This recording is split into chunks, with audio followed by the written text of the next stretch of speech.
नमस्ते साथियों, जैसा कि हम सभी को ज्ञात है, विद्यालयों के बैंक खाते न खुल पाने के कारण इस सत्र में एकीकृत साला निधि की राशि विद्यालयों के खाते में नहीं आई है और संस्था प्रमुख के द्वारा विद्यालय हित में अपने पास से ही कुछ मदों में राशि खर्च की गई है। तो साथियों, इस वीडियो में हम जानेंगे कि जो राशि हमने व्यय कर लिया है उसका देयक किस तरह से बीआरसीसी कार्यालय में हम प्रस्तुत करेंगे, इस वीडियो में जानते हैं।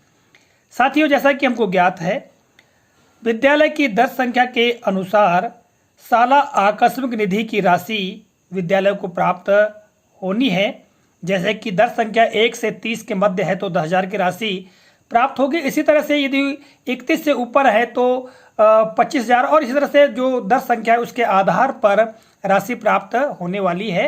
ठीक है, तो साथियों, इस बारे में मैंने पूर्व के वीडियो में आपको निश्चित तौर से जानकारी दी है। तो सबसे पहले हम जान लेते हैं कि हमको किन किन मदों की जो राशियां हैं वो प्राप्त होनी है।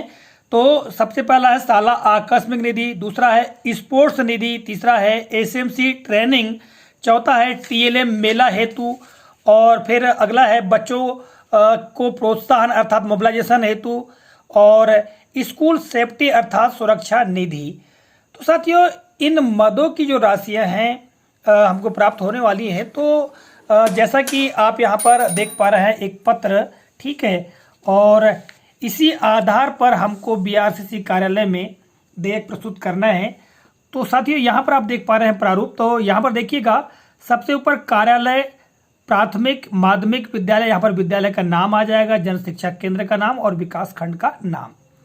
इसके पश्चात यहाँ पर दिनांक और जो भी विद्यालय का पत्र क्रमांक है, डाक क्रमांक है, वो डाक क्रमांक यहाँ आ जाएगी। ठीक है, इसके पश्चात विकास खंड स्रोत समन्वयक को यह पत्र लिखा जाना है।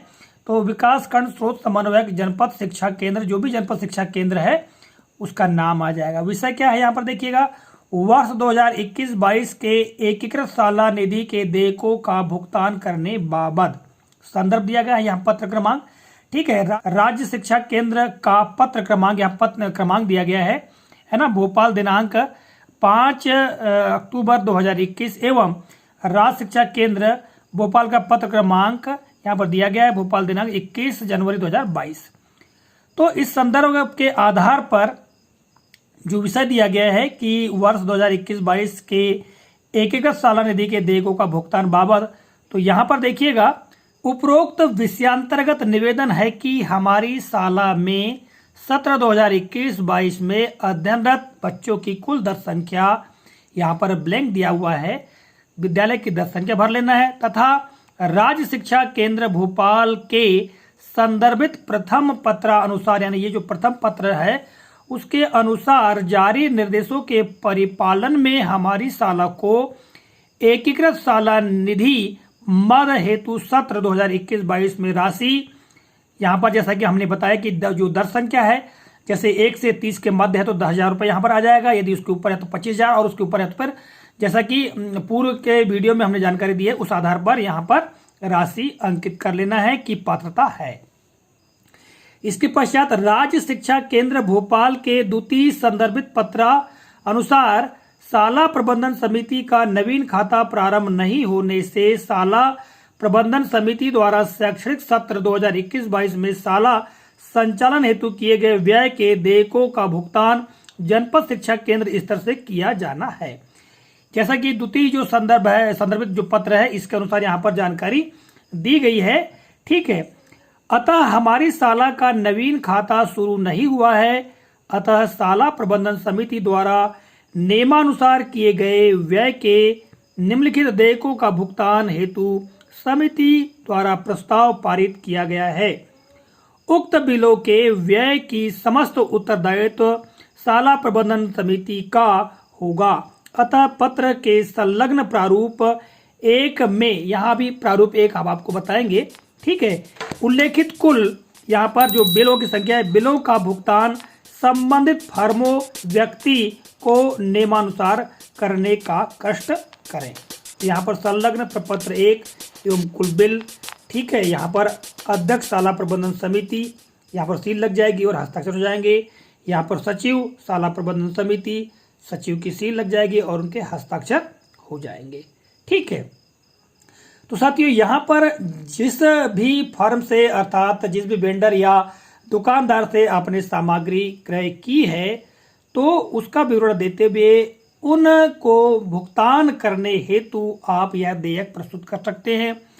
इसके अलावा साथियों यदि आपने अपने जेब से राशि व्यय कर ली है और सामग्री क्रय कर लिया है तो आपको दुकानदार से जो प्राप्त बिल है उसको स्वयं के द्वारा भुगतान और निरस्त करते हुए जो बिल है और देयक है, वो देयक और बिल दोनों जनपद शिक्षा केंद्र में प्रस्तुत करते हुए जो आपका बैंक अकाउंट होगा स्वयं का, आप उसको वहां पर देंगे और वहां से आपके ही बैंक अकाउंट में राशि प्रदान कर दी जाएगी।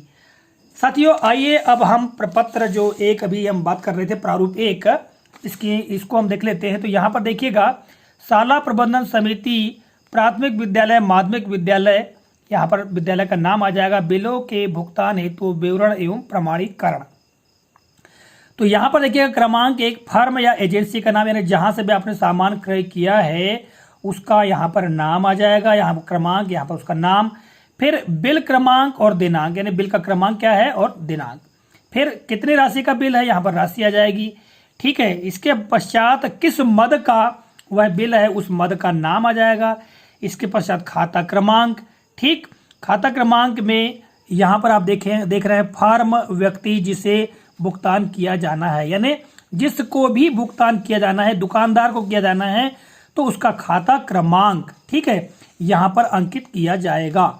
यदि आपने स्वयं के जेब से ही राशि व्यय की है तो फिर आपका स्वयं का खाता क्रमांक आएगा और जिस मद में आपने जो राशि व्यय किया, जिस मद से राशि व्यय किया है और जो सामग्री क्रय की है उसका बिल आपको प्रस्तुत करना होगा और स्वयं के द्वारा भुगतान, ठीक है, ये लिखना होगा उसमें और आपको प्रस्तुत करना होगा। तो यहाँ पर फिर आपका खाता क्रमांक आ जाएगा।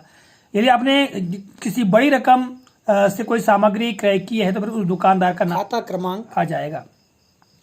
इसके पश्चात बैंक का नाम, यानी जो खाता क्रमांक है वो किस बैंक का है और यहाँ पर IFSC कोड यहाँ आ जाएगा उस बैंक का और फिर संबंधित का दूरभाष नंबर यानी मोबाइल नंबर या जो भी संपर्क के लिए नंबर होगा उस नंबर को यहाँ पर अंकित कर देना है।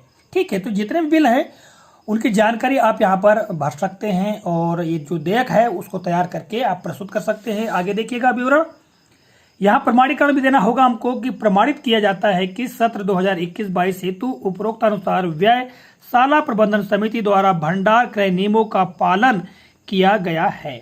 ठीक है साथियों, जैसा कि राज्य शिक्षा केंद्र के दिशा निर्देश है, उन दिशा निर्देशों के अनुसार जो नियम है उनके अनुसार भंडार जो क्रय नियम है यानी किस तरह से खरीदी करना है उन नियमों का पालन किया गया है तथा सामग्री का क्रय यानी व्यय नियमानुसार किया गया है तथा क्रय की गई सामग्री शाला में उपलब्ध है तथा स्टॉक पंजी में दर्ज की जा चुकी है।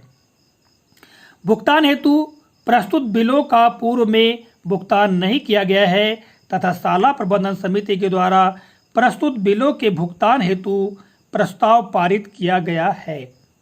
भुगतान हेतु प्रस्तुत बिलों के भुगतान स्वीकृति का संपूर्ण उत्तरदायित्व शाला प्रबंधन समिति का होगा और यह पूरा प्रमाणीकरण हमको देना होगा। यहाँ पर हस्ताक्षर हो जाएंगे अध्यक्ष के, उनकी सील लग जाएगी, यहाँ पर सचिव के हस्ताक्षर और सील लग जाएगी। तो इस तरह से आप ये जो पत्र है, कहना चाहिए पत्र के साथ में यह प्रारूप एक को बिल के सहित प्रस्तुत करना होगा, अर्थात जहां से आपने सामग्री क्रय किए हैं उनके बिल, ठीक है, और ये पूरा देयक आप प्रस्तुत कर सकते हैं और इस तरह से जिस दुकानदार से आपने सामग्री क्रय की है उनके अकाउंट में BRCC कार्यालय के माध्यम से राशि ट्रांसफर कर दी जाएगी या उनको चेक दे दिया जाएगा। ठीक है, या यदि आपने स्वयं के जेब से राशि व्यय की है तो फिर आपके अकाउंट में वह राशि आ जाएगी। तो साथियों, इस तरह से इस वीडियो में मैंने आपको बताने का प्रयास किया है कि सत्र 2021-22 के लिए हम BRCC कार्यालय में व्यय हेतु देयक किस प्रकार प्रस्तुत कर सकते हैं। आशा करता हूं जानकारी उपयोगी और महत्वपूर्ण लगी होगी। मिलेंगे अगले कालखंड में, तब तक के लिए जय हिंद।